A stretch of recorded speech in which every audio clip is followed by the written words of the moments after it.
Hello everyone, welcome again to my channel. आज के इस वीडियो के अंदर हम डिस्कस करने वाले हैं फार्मास्यूटिकल केमिस्ट्री सेकेंड के कुछ क्वेश्चन आंसर्स के बारे में। ये एमसीक्यूज़ हम डिस्कस करेंगे। मोस्ट प्रॉबेबली किस तरह के क्वेश्चंस आते हैं आपके एग्ज़ाम में। ज़्यादातर केमिस्ट्री या फिर कहें मेडिसिनल केमिस्ट्री से रिलेटेड जो क्वेश्चन आते हैं एग्ज़ाम में वो या तो यूजेस से रिलेटेड आते हैं या SAR से रिलेटेड आते हैं या फिर आपकी क्लासिफिकेशन से रिलेटेड आते हैं। फार्माकोलॉजी में आपके पास मैकेनिज़्म रिलेटेड क्वेश्चन पूछे जाते हैं, तो वहाँ पर आपको मैकेनिज़्म डीप में पढ़ना है। लेकिन केमिस्ट्री के अंदर आपको क्लासिफिकेशन, सार, यूजेस ये डीप में पढ़ने हैं। अदरवाइज़ दोनों साथ साथ चलते हैं हमेशा फार्मेसी में। आप क्लासिफिकेशन अगर डायरेटिक्स की कर रहे हो तो सेम क्लासिफिकेशन आप फार्माकोलॉजी में भी करोगे। अदरवाइज़ आप कंफ्यूज हो जाओगे कि फार्माकोलॉजी में अगर आपने दूसरी क्लासिफिकेशन की है, राइट। तो मैं रिकमेंड करती हूँ कि आप सेम बुक फॉलो करें दोनों की क्लासिफिकेशन करने के लिए, राइट। उसके बाद जो चीज़ें मैंने आपको बताई हैं, फार्माकोलॉजी में आपको पर्टिकुलरली वही चीज़ों पे फोकस करना है और केमिस्ट्री में आपको सिर्फ सार और यूजेस और जो है प्रॉपर्टीज़ इन सब पे फोकस करना है, राइट। स्ट्रक्चर पे भी फोकस होता है फार्मास्यूटिकल केमिस्ट्री के अंदर। देन स्टार्ट करते हैं। तो फर्स्ट क्वेश्चन है हमारा uses of paracetamol. First option is in treatment of haemorrhage. Second option is in palliative treatment of neoplasm of gastrointestinal tract. Third option is analgesic for relief of pain such as headache, toothache or neuralgia. And fourth option is to treat hypoprothrombonemia. Right? सो आप जानते हैं कि paracetamol जो है वो नसेड category की drug है। नसेड में आती है non steroidal anti inflammatory drugs, right. तो जो ये नसेड वाली ड्रग होती हैं ये एनाल्जेसिक, एंटीपायरेटिक और एंटी इन्फ्लेमेटरी ये तीनों ही एक्शन शो करती हैं, या एक या दो या तीन, राइट। तो पैरासीटामोल जो है वो इस कैटेगरी की है। दैट्स वाई इसका जो आंसर है वो थर्ड ऑप्शन होगा, बिकॉज एनाल्जेसिक भी उसके अंदर ही आता है, राइट। तो analgesic for relief of pain such as headache, toothache and neuralgia, ये कॉमन क्वेश्चन है। Next is uses of 5-fluorouracil is antipyretic. Antipyretic means जो फीवर को कम करते हैं। It is slow acting antiseptic. Third option is it is used in the treatment of infected wounds. Last option is to treat solar keratosis and other malignant conditions of skin. तो एक चीज़ ध्यान रहे कि जो कैंसर है, cancer को treat करने के लिए आपको अगर क्लासिफिकेशन पता होंगी तो आप इजीली यूजेस भी कर सकते हो, इजीली आप उनकी प्रॉपर्टीज़ भी कर सकते हो। तो 5-fluorouracil एक कैंसर की ड्रग है, राइट। तो और आप जानते हो कि मेलिग्नेंट क्या है, मेलिग्नेंट भी कैंसर होता है। So fourth option is correct, to treat solar keratosis and other malignant conditions of skin. Next question is uses of propranolol is first is to treat acute rhinitis और hay fever. It is used to treat cardiac arrhythmia, for gastric and duodenal ulcer, for anaesthetic premedication. So propranolol एक beta blocker drug है, beta blocker category में आती हैं। Antihypertensive की drug है ये। Anti hypertensive की different classifications हैं। Alpha blocker, beta blockers, alpha plus beta blockers, alpha selective blockers, beta selective blockers. तो इस तरह से तो ये उस कैटेगरी की ड्रग है।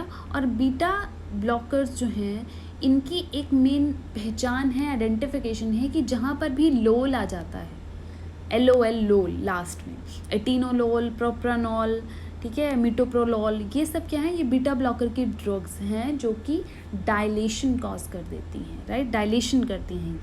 लेकिन यहाँ पे क्योंकि हाइपरटेंशन का कोई भी ऑप्शन नहीं है तो हम क्या करेंगे, हम ये देखेंगे कि कौन सा ऑप्शन रिलेट कर रहा है। अब अगर आपने डीप में स्टडी किया होगा तो आपको ये भी पता होगा कि हाइपरटेंशन और अरिथमिया जो है वो ऑलमोस्ट रिलेट करती हैं उनकी क्लासिफिकेशन वाली drugs, right. Right answer is option second. Next is importance of vitamin A. So importance क्या है विटामिन ए की? It is used for treating vitamin A deficiency obviously, Then vitamin A is important for growth, development and maintenance of immune system. Yes, it is correct. Then third option is vitamin A is also used for skin conditions including acne, ischemia, psoriasis, cold sores, wounds, burns and sunburns. Then last option is all of the above. So the right answer is all of the above. The next question is uses of thyroxine is first option to suppress goiter, to treat cretinism, to treat thyrotoxicosis and last option is all of the above. So thyroxine जो है वो बच्चों एक ऐसी drug है जो कि thyroid के अंदर यूज़ होती है. Next question is uses of chloramphenicol. Chloramphenicol एक ब्रॉड स्पेक्ट्रम एंटीबायोटिक है जो कि बैक्टीरियाज को किल करता है, फंगस को किल करता है, right. So different type of microbes के ऊपर ये वर्क करता है. So options are used as mydriatic. Second option is it has antihistamine properties. Third option, it is applied locally for the treatment of ear, eye and skin infections. Last option is used in the treatment of acute mania and delirium with morphine. So the correct answer is third, क्योंकि infection हमें किस वजह से होता है, या bacteria की वजह से या फंगस की वजह से, तो ये उसी के अगेंस्ट काम करेगा क्योंकि ये एंटीबायोटिक है.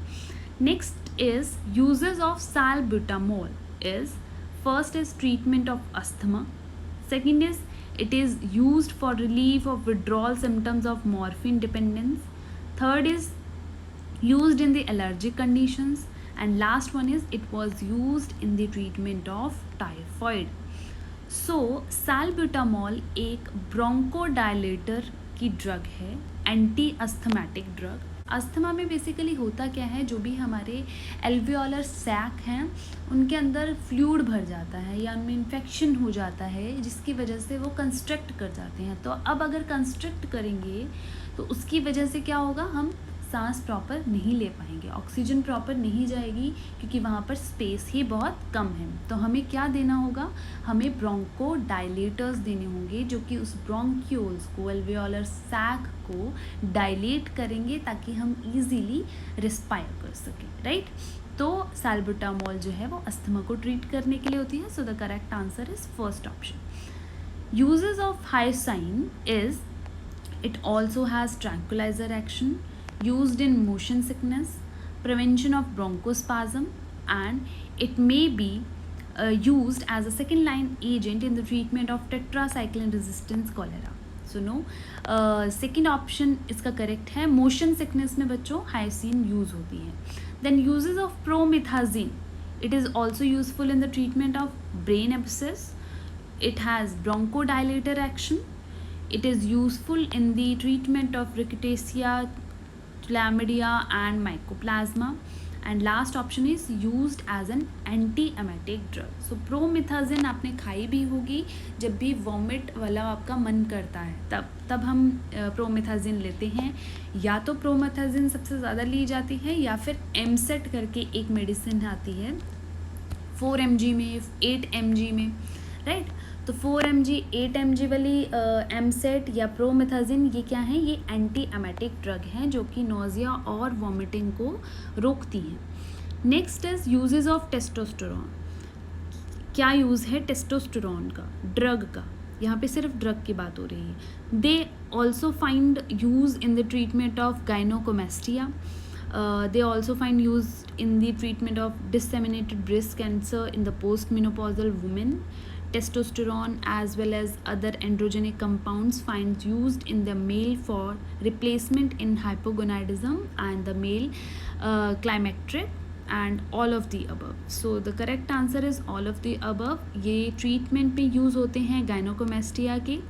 गायनोकोमेस्टिया एक ऐसी कंडीशन होती है जहाँ पे मेल के अंदर फीमेल हार्मोन्स ज़्यादा सिक्रीट होने लगते हैं जिसकी वजह से उनकी ब्रेस्ट डेवलप हो जाती है. सो उसके ट्रीटमेंट में हम टेस्टोस्टेरोन देते हैं. पोस्ट मेनोपॉजल वुमेन में अगर ब्रेस्ट कैंसर के रिस्क जो हैं वो ज़्यादा होते हैं तो उसको ट्रीट करने के लिए भी हम ये ड्रग देते हैं. और हाइपोगोनाडिज्म को ट्रीट करने के लिए और मेल क्लाइमैक्ट्रिक जिसको मेल मीनोपॉजल भी बोला जाता है उसको ट्रीट करने के लिए भी हम टेस्टोस्टेरोन बच्चों देते हैं.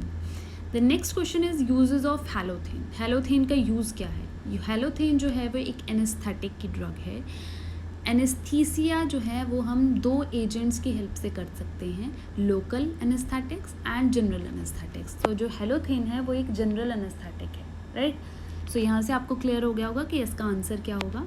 सो ऑप्शंस देख लेते हैं. It is used in the cardiac arrhythmia.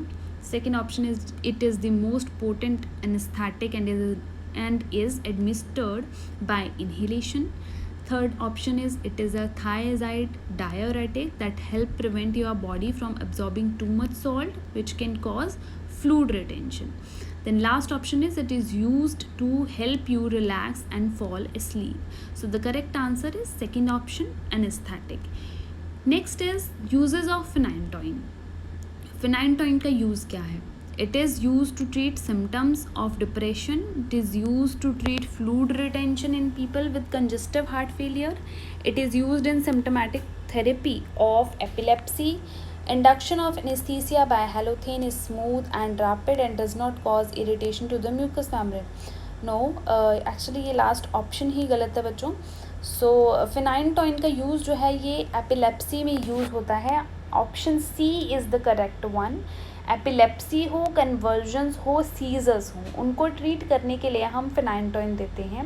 100 mg की ड्रग्स जो है ये जाती है और ये बॉटल में दी जाती है. अगर किसी को सीज़र हो तो आपने देखा होगा कि उसको एक छोटी सी बॉटल दी जाती है, उसके अंदर वो टैबलेट्स होती हैं फिनाइनटोइन की.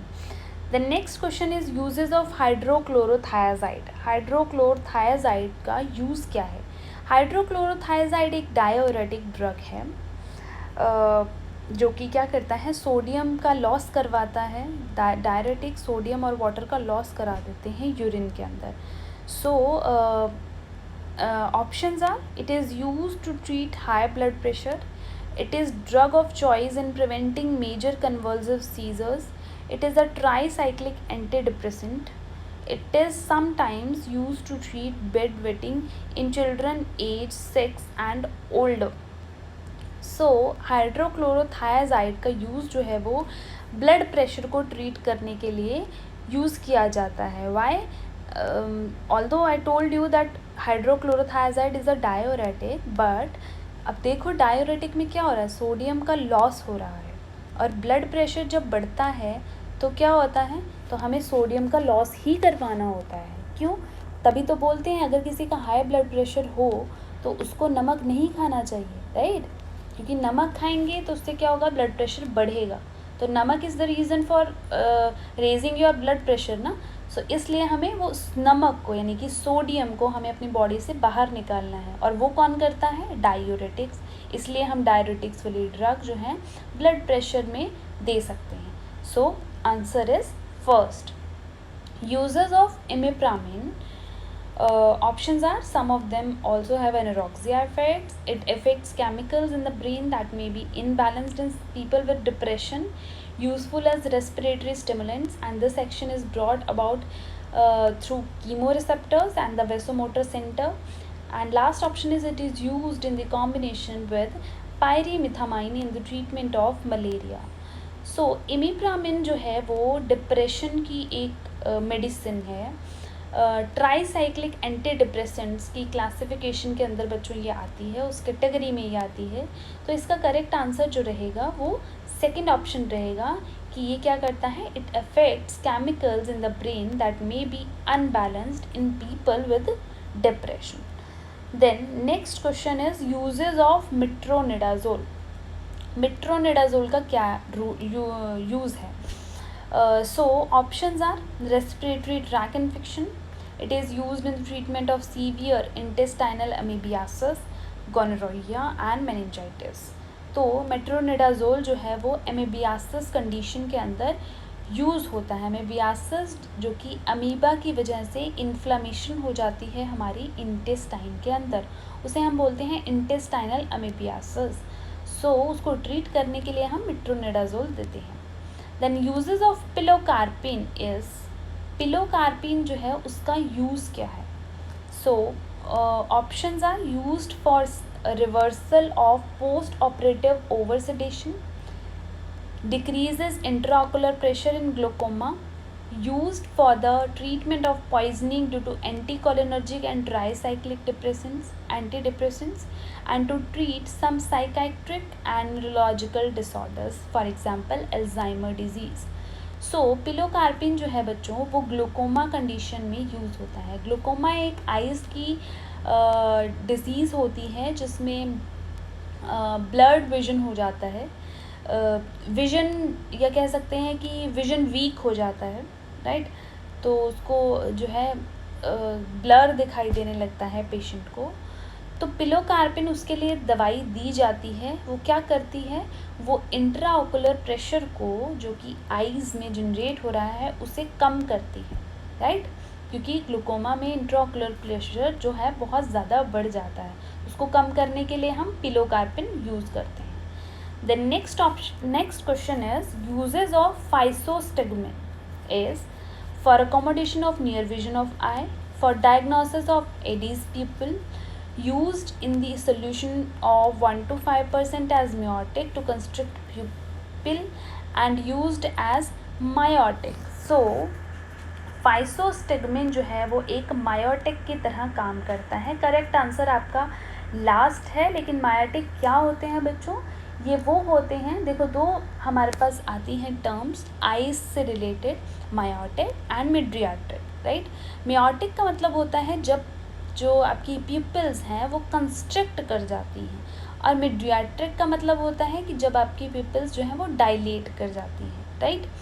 तो physostigmine as a miotic use होता है, मतलब प्यूपिल्स को कंस्ट्रिक्ट करने के लिए यूज़ होता है अगर आपकी प्यूपिल ज़्यादा डायलेट हो गई हैं. या फिर आपके पास इस तरह से भी क्वेश्चन आ सकता है कि आपको डिजीज़ का नाम दे दिया गया है और ऑप्शंस दिए हैं ड्रग्स के, तो आपको सेलेक्ट करना है कि इनमें से कौन सी ऐसी ड्रग है जो उस डिज़ीज़ को ट्रीट कर रही है. For example myasthenia gravis.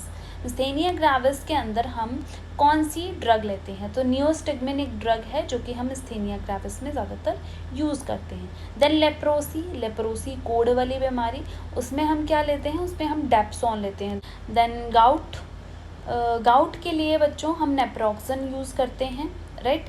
Then last is tuberculosis के अंदर हम आइसोनियाजिड फर्स्ट लाइन ड्रग जो है हमारी ट्यूबरकुलोसिस के लिए वो यूज़ करते हैं, right. Then next is state whether the following statements are true और फॉल्स. आपको बताना है स्टेटमेंट आपकी ट्रू है या फॉल्स है.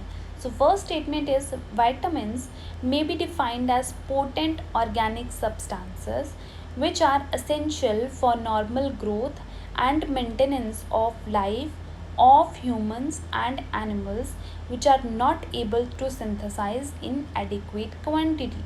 तो vitamins क्या होते हैं, जो कि क्या ऐसे ऑर्गेनिक सब्सटेंसेस होते हैं जो कि नॉर्मल ग्रोथ और जो है मेंटेनेंस में हेल्प करते हैं ह्यूमंस और एनिमल्स की, राइट. तो क्या ये स्टेटमेंट ट्रू है या फॉल्स है. So this statement is true. Then next question is drug which promote excretion of water and electrolytes from the body through the kidneys in the form of urine are called diuretics. Obviously, diuretics are those agents which promote the excretion of water and sodium, potassium means they are electrolytes into the urine. So this statement is true. Next is an insulin is affected by heat and light. All insulin preparation must be stored at low temperature between 2 to 8 degrees Celsius. It should not be allowed to freeze. Yes, this statement is true. अगर insulin के injection कोई लगाता है बच्चों तो वो freeze में ही रख के उसको रखता है, बट फ्रीज़र के अंदर आपको उसको नहीं रखना है, उसको फ्रीज़ नहीं करना है. यस, कम टेम्परेचर पे उसको स्टोर करके रखना है, राइट. नेक्स्ट आपको इस तरह से क्वेश्चन आ सकता है कि ब्रांड नेम बताइए. ब्रांड नेम क्योंकि आपके सिलेबस के अंदर भी गिवन है. फेनफॉर्मिन का ब्रांड नेम है सुक्रोनेज, टेट्रासाइक्लिन का एंटेरोसाइक्लिन, एस्पारिन का कोल्डेरिन. Other brand names are also given in this. Like paracetamol, Calpol available है, क्रोसिन अवेलेबल है, डोलो है 650 mg की, पेल्डेसिक है, टाइलेनॉल है। तो ये सब ब्रांड नेम्स हैं पैरासीटामोल के। मेट्रोनिडाजोल का है, फ्लेजाइल, मेट्रोजाइल, एल्डिजोल, एस्ट्रोजाइल, ये सब हैं जो कि हॉस्पिटल्स में सबसे ज़्यादा यूज़ होती हैं। देन सैल्बुटामोल का, अगर किसी को अस्थमा है तो आपने देखा होगा एस्थालिन के वो रेस्प्यूल्स आते हैं, सैल्बिटॉल, एम्ब्रोडिल, सॉब्रेक्स, सैल्ब्यूटन और एस्थासोल। तो ये ब्रांड नेम्स हैं बच्चों। तो ये थे आपके फार्मास्यूटिकल केमिस्ट्री के MCQ क्वेश्चंस। अगर आपको इन क्वेश्चंस में कुछ भी डाउट है तो आप कमेंट सेक्शन में कमेंट करके मुझे बता सकते हैं। और नेक्स्ट वीडियो आपको किस टॉपिक पे चाहिए तो आप वो भी मुझे रिकमेंड कर सकते हो कमेंट सेक्शन में ही। Thank you so much for watching. Please don't forget to subscribe my channel. Thank you.